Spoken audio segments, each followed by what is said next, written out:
Assalamualaikum warahmatullahi wabarakatuh. Selamat pagi anak-anak. Hari ini kita akan belajar tema 2, masih tema 2 ya.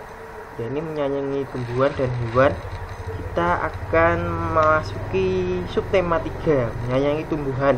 Nah, kita akan bahas pelajaran 1 dan 2. Sebelum mengawali pelajaran pada pagi hari ini, mari kita berdoa dulu. Berdoa mulai. Berdoa selesai. Oke anak-anak. Pembelajaran 1, pengertian wawancara. Wawancara adalah suatu cara mengumpulkan informasi dengan mengajukan pertanyaan kepada narasumber. Nah ini ya. Jadi sebenarnya wawancara itu seperti anak-anak lihat itu seperti di televisi saat orang itu di berita ya, di berita, wawancara berita seperti reporter itu wawancara sebuah, misalnya contohnya ada pameran Agustusan. Nah, terus si reporter tersebut mewawancarai salah satu warga yang merayakan yang ikut merayakan 17 Agustusan tersebut. Nah, itu adalah salah satu wawancara.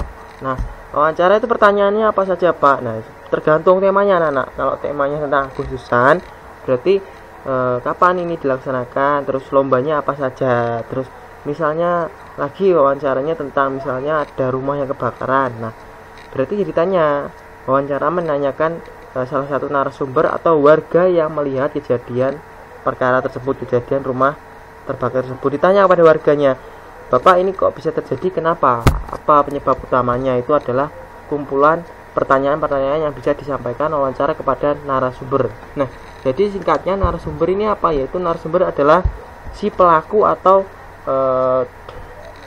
yang melihat suatu kejadian, atau si pembuat lah. Misalnya contoh lagi si petani. Misalnya suatu hari anak-anak ingin mewawancarai petani. Nah, berarti kan anak-anak pertanyaannya tentang apa? Yaitu dengan cara gimana sih caranya agar tanaman kita tetap subur, cara merawat tanaman, cara mengelola pupuk. Itu adalah pertanyaan tentang para petani. Tapi kalau anak-anak wawancarai tentang nelayan, berarti anak-anak bertanya, ini waktu yang tepat untuk mencari ikan kapan, terus alat yang digunakan untuk mencari ikan itu apa aja. Nah, itu adalah tergantung ya. Kalau kita itu mewawancarai seseorang, itu kita itu tergantung temanya. Kalau temanya tentang petani, berarti kita ya tanya aja tentang seperti apa petani tersebut. Kalau kita tanya tentang nelayan, ya kita tanya tentang caranya mencari ikan, cara mengetahui angin laut ya, arah laut, ombak gitu. Nah, itu ya. Jadi tergantung temanya, narasumbernya itu siapa. Apakah narasumbernya itu seorang petani, nelayan, atau bisa warga setempat, atau seorang profesor. Ya, tergantung ya ini ya, tergantung temanya anak-anak. Oke, lanjut lagi. Yang penting paham ya, wawancara itu singkatnya adalah menanyakan untuk mendapatkan informasi ya. Menanyakan untuk mendapatkan informasi, itu adalah wawancara. Lanjut kita slide selanjutnya. Tahap awal melakukan wawancara. Ini 1, menentukan tema. Nah, seperti Bapak bilang tadi, kita harus menentukan temanya. Temanya itu tentang apa. Nah, nomor 2, menuliskan daftar pertanyaan berdasarkan tema. Nah, ini juga penting. Bahwa tadi kan kita kalau menentukan temanya, baru kita menulis daftar pertanyaannya ya. Kalau temanya tergantung temanya tadi. Kalau temanya tentang pertanian, berarti kita tanya seputar pertanian aja. Jangan sampai melenceng ke keluarnya. Contoh keluarnya apa? Kita wawancara pertanian malah kita bertanya tentang cara menangkap ikan. Berarti kan enggak masuk. Kita harus bertanya sesuai temanya. Terus 3, pertanyaan dalam wawancara ditulis menggunakan kata-kata baku. Nah, seperti kemarin baku itu kita harus bertanya juga menggunakan kata-kata yang baku atau kosakata yang baku. Harus yang pas ya kalau bertanya itu, jangan muluk-muluk. Nah, itu yang simpel-simpel aja tapi yang baku gitu. Nah, 1, kita belajar 1, menentukan posisi bilangan cacah pada garis bilangan. Ini bilangan cacah dapat dituliskan dalam sebuah garis bilangan secara berurutan. Perhatikan contoh garis bilangan berikut. Ini ada 0, 1, 2, 3, 4, 5, 6, 7, 8, 9, 10. Ini kan ada bilangan cacah yang atasnya itu ada sebuah garis sana. Jadi bilangan cacah itu sebenarnya cara penulisannya bisa gini, yaitu pada garis bilangan semakin ke kanan letak suatu bilangan nilainya bilangannya semakin besar. Nah ini, jadi yang pertama-tama yang ditulis adalah bilangan 0. Nah ini, terus lanjut ke 1, 2, 3, 4, 5, 6, 7, 8, 9, 10 dan terusnya. Ini adalah bilangan positif namanya ya. Nanti kalau kelas selanjutnya mungkin kelas 4 akan diajar negatif juga. Di sini yang samping ada negatifnya. Nanti di sini kita bahas bilangan caca aja. Di sini ya. 0, 1, 2, 3, 4, 5, 6, 7, 8, 9, 10. Nah, jadi semakin angkanya ke kanan itu semakin besar. Kalau semakin ke kiri itu adalah semakin kecil ya. Ini adalah 1 paling kecil, yang paling besar adalah 10. Oke. Kita lanjut ke slide selanjutnya. Nih, tentukan hasil dari 4 ditambah 5 menggunakan garis bilangan. Nah ini bisa ditulis dengan garis bilangan, yaitu dengan cara langsung ditarik pada angka 4 dulu yang pertama. Penyelesaiannya ini yaitu 0 sampai 4. Terus untuk ditambah 5 nya ini agak di garis ke atas sedikit ya, biar ada pembedanya. Terus ini 5. Terus baru kita tarik hasilnya ke bawah, titik-titik seret. Terus panahnya taruh sini, baru ditarik 0 sampai berapa hasilnya, itu sampai 9. Ini caranya, penyelesaiannya seperti ini anak-anak ya. Itu 4 ditambah 5 sama dengan 9. Jadi 4 tambah 5 sama dengan 9. Itu caranya, penyelesaiannya dengan sebuah bilangan garis atau garis bilangan itu biar ada pembedanya, itu ada ditambahi berundak lah, ada tingkatannya ini, kayak tangga ya, supaya ada bedanya. Kalau terus sendiri, kalau ini tidak ada bedanya. Ini ya, ini ya. Oke, lanjut lagi. Nah ini kita akan bahas ragam hias pada kain batik.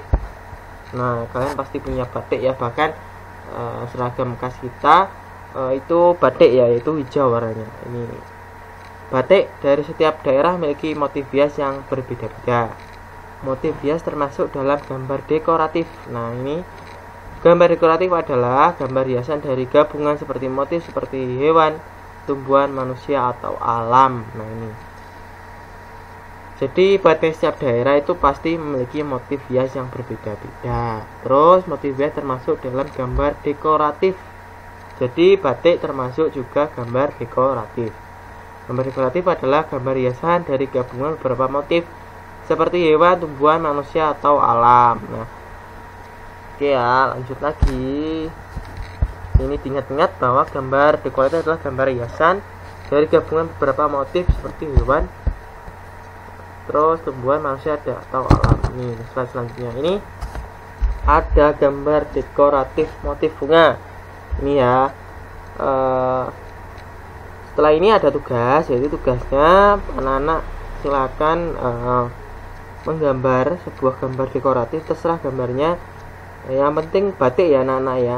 Berbentuk bunga boleh, batiknya berbentuk burung boleh, atau batiknya berbentuk sebuah tumbuhan juga boleh, terserah anak-anak. Yang penting garis ya, garis-garis itu namanya adalah gambar dekoratif.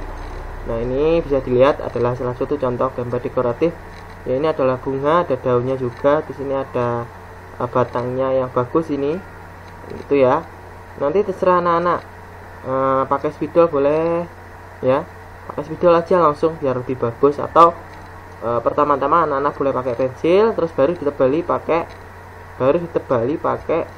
spidol. Nah supaya bagus ya.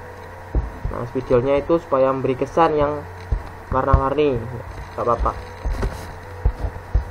Oke, ini ya, ini digambar, atau anak-anak bisa gambar tidak selain ini nggak apa-apa, bisa gambar ini atau bisa selain ini ya, bisa cari di internet banyak, atau memiliki karya sendiri juga nggak apa-apa, tergantung anak-anak, kesukaannya anak-anak aja. Lanjut lagi ya. Pembelajaran 2, tugas dan peran anggota keluarga di rumah. Setiap anggota keluarga memiliki peran dan tanggung jawab berbeda-beda. Semua peran dan tanggung jawab tersebut disesuaikan dengan kemampuan masing-masing. Ini bahwa kita itu di keluarga memiliki tanggung jawab masing-masing ya.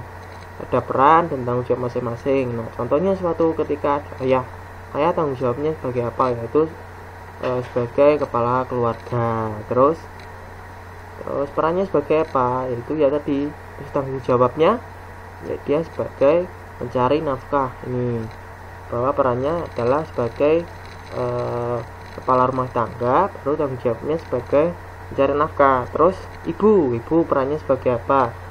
Sebagai ibu rumah tangga, berarti dia itu tanggung jawabnya apa? Mengasuh anak, terus memasak, mencuci, itu adalah tanggung jawabnya sebuah ibu. Kalau kalian sebagai peserta didik, kalau anak-anak seperti kalian berarti apa? Yaitu membantu orang tua.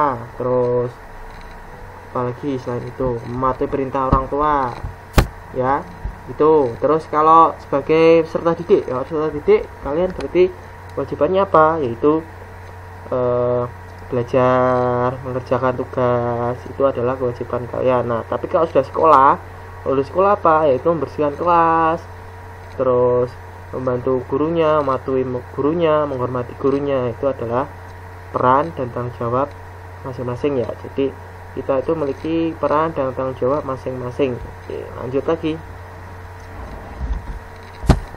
Contohnya gini, selain itu bisa dilihat bahwa anak-anak kalau petani, nah petani kan juga memiliki perannya, yaitu sebagai dia itu kan sebagai adalah orang yang menyediakan kebutuhan pokok ya, kebutuhan pokok manusia itu adalah petani. Nah, jadi tanggung jawab dia yaitu mengelola tanaman agar menjadikan hasil yang bermanfaat bagi manusia ya, tadi seperti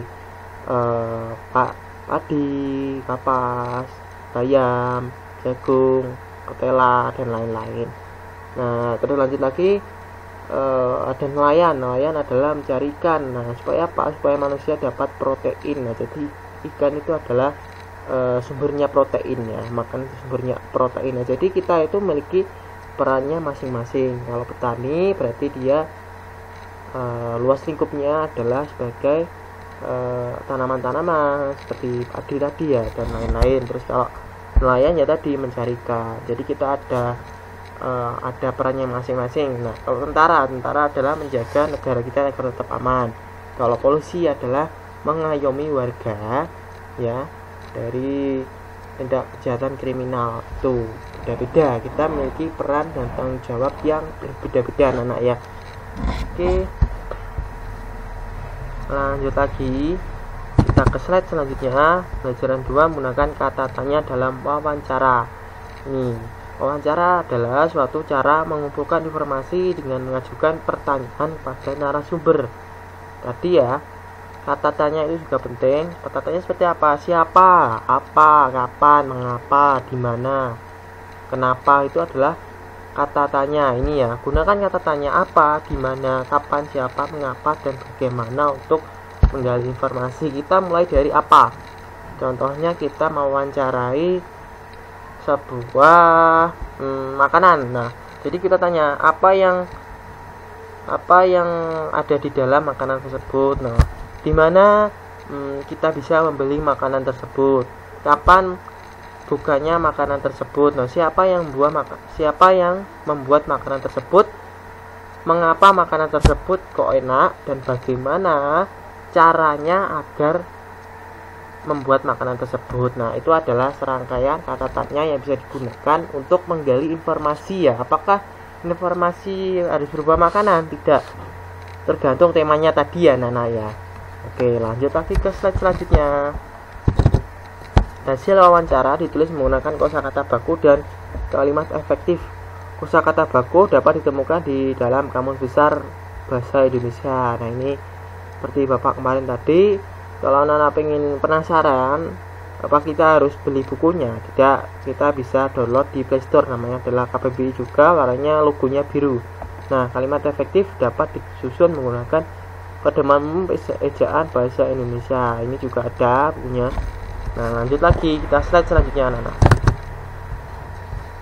Nah, oke, ternyata sudah sampai pelajaran 3, kita cukup sampai pelajaran 2 ini aja. Jadi tugasnya tadi adalah yaitu menggambar tadi ya, batik ya, di buku gambar. Nah, terserah, bisa sama seperti ini atau bisa mencari ragam batik yang lainnya, itu digambar ya.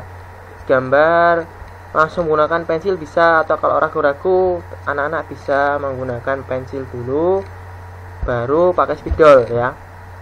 Bisa pakai langsung spidol, kalau tidak ragu-ragu pakai spidol langsung gambar, atau bisa pakai pensil baru ditebeli gitu ya. Oke, terima kasih, semoga pelajaran pagi hari ini bermanfaat bagi kalian. Tetap belajar, mohon maaf jika ada bapak dan salah kata. Tetap semangat dalam belajar, tetap di rumah aja, kalau kemana-mana pakai masker ya. Oke, wassalamualaikum warahmatullahi wabarakatuh. Dadah.